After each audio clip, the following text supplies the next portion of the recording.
Wali Kota Depok Muhammad Idris membenarkan dua warganya positif terjangkit virus corona.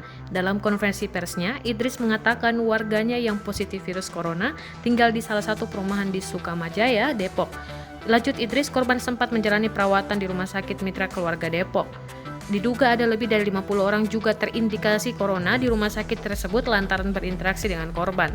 Idris berujar, dari 50 orang lebih tersebut diantaranya merupakan perawat yang ada di rumah sakit. Saat ini, perawat tersebut pun sudah diistirahatkan dari pekerjaannya sementara. Terakhir, Idris mengatakan pihaknya tengah berkoordinasi mencari data dan kediaman 50 orang lebih yang terindikasi virus corona.